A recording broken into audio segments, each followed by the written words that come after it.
Tem muito de menor fazendo muita besteira na rua e tem que pagar por isso, né? Eu acho que é você dar educação para esse povo, dar condição dele viver e tirar ele da marginalidade, entendeu? Menores infratores, como a sociedade os vê, como a mídia os retrata e o sistema penal brasileiro, o que tem de positivo, o que precisa melhorar. No programa de hoje estão aqui comigo a Tânia Arada, delegada titular da Delegacia da Mulher, da Criança, Adolescente e Idoso de Joinville, e também Sandro Lauri Galarza, jornalista e professor doutor da Faculdade Bom Jesus de Lusque e também da Universidade Regional de Blumenau, a FURB. Para as cabeças que não fecham, está no ar o Conversa Aberta.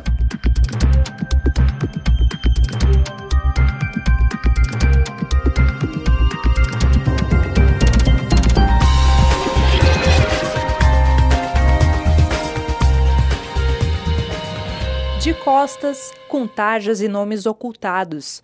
Esses personagens do noticiário policial mostrados a todo momento têm menos de 18 anos.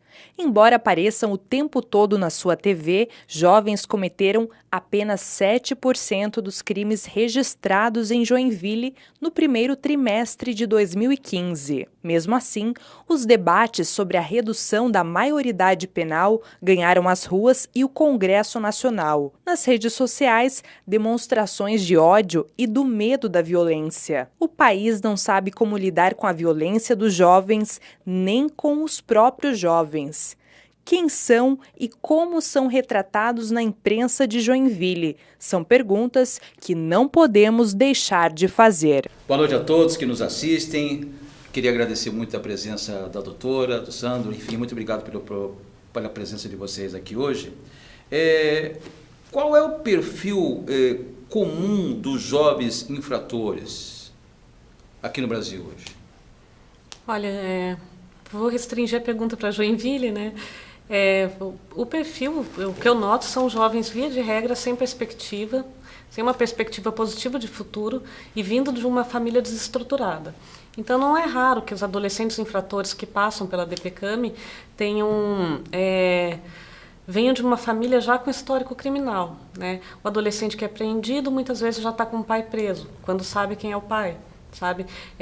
Nota-se uma desídia familiar com esses adolescentes e uma falta de perspectiva de futuro, o que acaba colaborando para que eles sejam cooptados por facções criminosas. Doutora, há algum estudo também assim aqui em Joinville sobre cor, religião, escolaridade, faixa etária?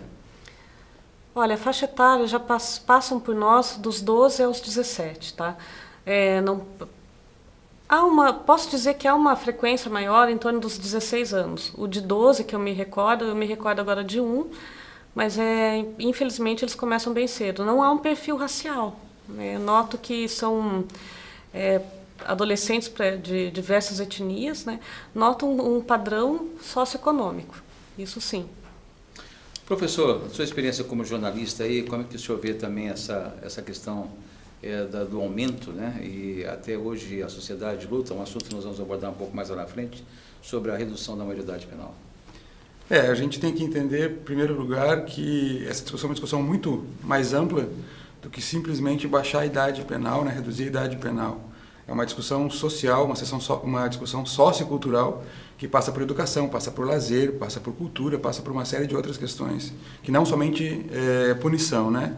Então, no Brasil, como nós estamos acostumados a ver, há uma preocupação muito grande com a questão da punição. E a única questão que se coloca na mídia, ou principalmente a mais evidente nos meios de comunicação, é a necessidade da punição. Ninguém trabalha com a questão da ressocialização do menor infrator. Poucas matérias jornalísticas evidenciam as outras, né, nuances que estão por trás. E o incentivo à punição, que é a discussão principal e central, ele deveria ser uma discussão lá de base, né? Não só superficial como ela normalmente acontece. A produção do programa, doutora, teve dificuldade de encontrar dados de Joinville que fornecessem informações sobre o número de menores infratores internados em centros de reabilitação. seja por terem cometido crimes ou por serem dependentes químicos. Esses dados, doutora, são públicos? Onde as pessoas podem encontrá-los? Olha, tão somente o número de adolescentes nessa condição, acredito que não haja tanta dificuldade assim não haja uma restrição legal para o fornecimento desses dados, né? Há em toda a matéria jornalística, toda a exposição, um cuidado com a identidade do adolescente. Esses dados, muitas vezes esses encaminhamentos para esses centros de recuperação vêm a partir da vara da infância, então acredito que esses dados poderiam ser obtidos junto ao Poder Judiciário. Em outros casos de internação sem passar pelo crivo da justiça ou polícia, eu acredito que talvez esses dados possam ser obtidos junto às próprias entidades ou Secretaria de Saúde, caso o encaminhamento se dê pelo município, né? Por que se preserva o nome de um adolescente, doutora, no caso assim, quando ele comete um crime, vamos dizer assim, que tem uma repercussão muito grande na sociedade? Por uma previsão legal. O Estatuto da Criança e do Adolescente considera o adolescente, né, infrator ou não, uma pessoa em desenvolvimento. Há todo um resguardo com relação ao menor de idade, com relação à imagem. Acredita-se que ele deva ter o ECA, né, o Estatuto da Criança e do Adolescente, ele tem um viés muito mais protetivo do que repressivo, né? Então, eu acredito que seja pela preservação dele, de acordo com o espírito da lei, dessa legislação, né, considerando que ele é uma pessoa em desenvolvimento ainda. A sociedade mudou bastante de 1990 para cá. Vocês não acham que deveriam ter algumas mudanças no ECA?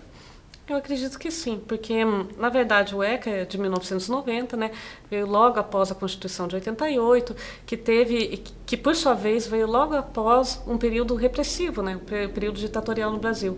Então, eu noto, tanto na Constituição quanto no Estatuto da Criança e do Adolescente, né, toda uma preocupação com resguardos de direitos e garantias individuais, liberdade do indivíduo, toda uma preocupação em cima do investigado, seja ele menor de idade ou maior de idade.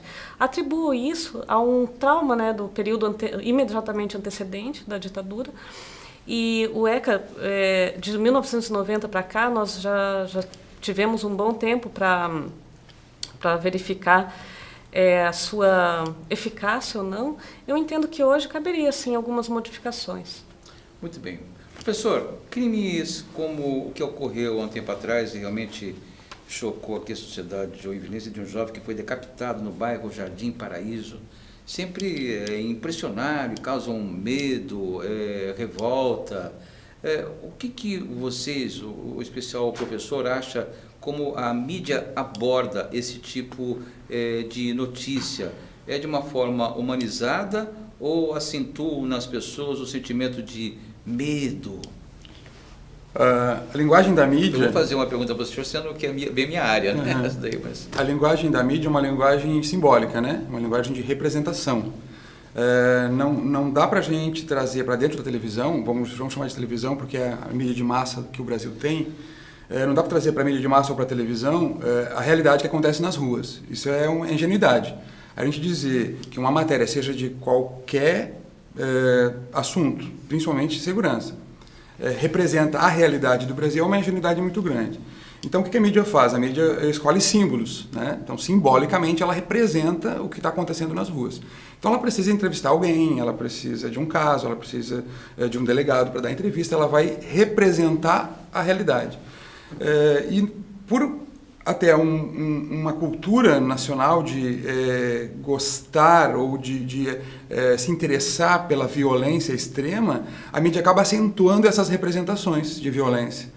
Né? Então, os casos, como você citou agora, de decapitação, de morte por violência, eles têm mais repercussão e eles têm mais holofotes da mídia justamente porque o símbolo é mais forte. E o símbolo mais forte acaba retransmitindo e distribuindo na sociedade uma ideia teoricamente mais sólida daquilo que se quer dizer. Mas eu concordo contigo que no longo prazo isso acaba gerando uma sensação de medo, né? Porque se você pega um símbolo de violência e explora aquele símbolo de violência com bastante ênfase, a sociedade toda acaba entendendo que a realidade está presente nesse símbolo, e ao estar presente nesse símbolo, a sociedade começa a reagir dessa maneira. Por isso que se você fizer uma pesquisa próximo de um caso em que um adolescente, um menor infrator, assassinou alguém ou aconteceu um latrocínio, a opinião pública ela vai ser favorável à redução da maioridade penal, porque ela vai estar condicionada ao que a mídia simbolicamente construiu. E a mídia tem um papel importante nessa construção simbólica. Você acha que existe um apelo muito grande da mídia na questão, assim, como se passa essa notícia, professor? Eu acho que sim, eu acho que a mídia não só, assim, não é, a gente às vezes generaliza muito, né, a mídia. Alguns programas de televisão, em alguns jornais, em alguns lugares do Brasil mais, outros menos, né? Em algumas emissoras mais, outras menos, mas em alguns momentos ela acentua alguns programas, né? Como aqueles programas final de tarde, em que a violência é o tema principal, se acentua e se valoriza demais esse tipo de assunto. E às vezes começa a se bater muito forte numa tecla, por exemplo, bandido bom é bandido morto. Né? A sociedade não reconhece, não se reconhece nessa afirmação. Mas quando você vai, né, consistentemente batendo na tecla de que bandido bom é bandido morto, a sociedade começa a voltar à lei de Talião do olho por olho, dente por dente, que já está secularmente esquecida, porque a sociedade também entende que bandido bom é bandido morto em virtude da extensão desse problema. Eu trabalhei 8 anos na Rede Globo, Salvador, e 8 anos na Record em São Paulo. Foi uma diferença muito grande para mim, falando o que o senhor está me dizendo agora, professor, porque eu saí de uma bancada sentado, como é o padrão da Rede Globo, né? E depois fui para uma mídia onde existiam profissionais, certo? Por exemplo, Eduardo, você vai fazer um programa assim, sem assado, né? Que era exatamente isso, que existe um treinamento, às vezes de formação, né? Eu estou aqui revelando os bastidores, tá, gente, da televisão, realmente, né, de um treinamento para fazer, no caso aí, eu me transformei num apresentador performático, sabe? Onde quando a notícia, como é o caso faz o Datena, como o que faz lá o rapaz da Record, né? E, enfim, outros assim, que é o apelo realmente para chamar a atenção do telespectador, né? E aí envolve todos os interesses, que é a audiência, claro, né? E além da audiência, o faturamento da emissora. Se você me permitir ainda uma observação sobre essa divulgação dessa espécie de crime, ou no caso, né, o termo correto em se tratando de adolescentes são atos infracionais, que quer dizer crime ou delito, eu noto que pelos adolescentes com quem nós temos contato, que muitas vezes eles se orgulham dessa exposição. Verdade. Então, quando se faz esse tipo de exposição, como naquele caso da decapitação e outros, muitas vezes está sendo de encontro ao que aquele adolescente infrator quer, ou o núcleo dele quer, que é uma promoção através de um cometimento de um crime, normalmente com muita crueldade. Eu me lembro de um rapaz. Pois não. Eu me lembro de um rapaz que passou ali pela delegacia e quando eu fui, o primeiro contato que eu tive com ele na cela, ele me disse: já viu meu vídeo? Já viu meu vídeo, sabe? Nitidamente orgulhoso, era um rapaz que tinha praticado um assalto, nitidamente orgulhoso daquela exposição. Isso pode incentivar, sim, a prática de outros delitos por pessoas que tenham o mesmo interesse, né, de aparecer dessa forma. Bem falando sobre isso, são as novas mídias, né, como o WhatsApp, Facebook, costumam ser utilizadas para a divulgação desses crimes bárbaros, né, sem censura e sem qualquer mecanismo de proteção de imagem. Como vocês, assim, como autoridade, procedem nesses casos? Olha, há todo um caminho investigativo para se localizar, né, a origem desse tipo de material. Nós tivemos ali na delegacia um caso emblemático, ficou conhecido como estupro da Ruazinha, né, que também envolvia uma adolescente, no caso na condição de vítima, foi tratado como um estupro coletivo, que não se confirmou na investigação, mas isso aí foi viralizado, foi passado assim sem o menor pudor. Eu me lembro ainda que era uma situação com toda a exposição da menina ali num ato sexual. E isso foi feito, o início dessa exposição foi justamente no Dia dos Pais, então sem o menor cuidado e consideração com a família, com a própria menina que estava naquela situação, né? Há crimes específicos que podem ser imputados a quem transmite, direciona esse tipo de imagem. Perfeito. Ok. A gente viu muitos casos disso, né, professor? Sim. Qual é a orientação, senhor, como professor, vendo essas questões assim, que acontecem hoje em dia, né? Até porque hoje o jornalista, quando sai com o diploma embaixo do braço, ele se assusta quando sai para trabalhar numa mídia, né? O problema localizado nessa superexposição das redes sociais é uma falta, assim, vamos dizer, de uma ética, né? Dos próprios meios. Então você, por mais sangrento que seja o programa do Datena, como você lembrou, esses programas de fim de tarde, há um controle editorial, há uma ética, pelo menos há algum filtro nas imagens, etc. Mas as redes sociais, elas, principalmente o WhatsApp, que circula num grupo mais restrito, eles não desenvolveram uma ética, né? Não desenvolveram um código de ética baseado em alguma função mais objetiva. E aí você acaba circulando imagens de pessoas mortas, de sexo, de violência de todo tipo. E aí o jornalista, nesse meio, desse tsunami de informações, não consegue fazer a filtragem. Então, o trabalho do jornalista é importante porque na televisão, nas redes sociais oficiais dos grupos de comunicação, ele vai filtrar. Mas na sociedade esse filtro quase não acontece. Então, os nossos filhos, as nossas mães, os nossos pais vão circular no seu celular com esse tipo de violência, com esse tipo de imagem, em virtude dessa falta de ética, dessa ética não existente, não presente. Bem nisso daí, como o senhor falou, existe toda essa mudança realmente do material. Modifica a voz, né? Às vezes faz uma voz infantil, né? Ou então, vamos dizer, existe um embaçamento que se faz nas imagens quando é menor e quando a pessoa não quer se identificar para falar o medo, né, de que aconteça alguma coisa, ela não quer se identificar. Enfim, existe todo um truque, mas sempre achando importante que a notícia vá ao ar, né, para não perder realmente todo aquele contexto do crime ou enfim do que aconteceu, né? Mas é complicado essa questão hoje em dia dos menores no Brasil, né, aqui em Joinville também, porque a gente está vendo aí um índice muito, mas aumentando cada vez mais aí esses menores infratores, né, doutora? Sim. Ainda sobre essa divulgação de imagens, muitas são feitas por adolescentes, eu tenho procedimentos ali em que se apura a responsabilidade criminal do adolescente que ventila esse tipo de imagem, uma relação sexual que manteve, né, situações que expõem de forma muito vexatória outras pessoas. Eu acho que falta consciência, falta em nós o conceito de educação digital. Eu vi há um tempo atrás uma palestra Algumas televisões ainda ligam para a senhora, ver se pode mostrar ou não? Sim, da imprensa há esse cuidado. Eu sempre ligava, né? Na época era a doutora que hoje está, enfim, está em campanha, né? Mas eu ligava para ela para ver se podia, né? Mostrar a imagem. Da imprensa nós notamos esse cuidado, sim, de um modo geral. Mas das pessoas, né, processo, né, que eu gosto de falar, porque existe sempre um processo na televisão ou no apresentador quando se divulga. Sim, mas das pessoas, né, que transmitem, pulverizam essas imagens, vídeos, né? Não há essa consciência, essa educação digital.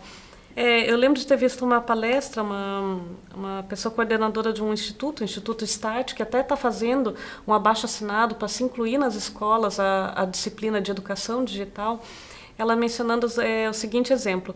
Quando um pai dá um celular para um filho, né, um aparelho celular ou um smartphone para o filho, a orientação que lhe é repassada não se deixe fotografar, né, cuidado com a exposição da sua imagem, mas será que se lembra de se falar para esse mesmo filho, você não pode fotografar uma pessoa sem autorização dela, você não pode efetuar um vídeo de alguém sem a sua autorização, né? Será que se passa essa consciência para a pessoa que está recebendo esse aparelho?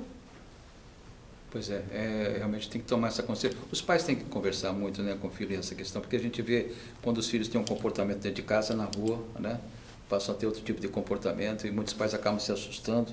A gente viu aí algumas reportagens relacionadas a isso daí, de pais que vão até a delegacia que jamais poderia imaginar que o filho estava envolvido. São inúmeros procedimentos em que os pais nos procuram por violação da imagem dos filhos. No próximo bloco, continuaremos com o debate sobre a mídia e o menor infrator. Como a família do criminoso, da vítima, como são tratados pela mídia. Voltamos em instantes, não saia daí.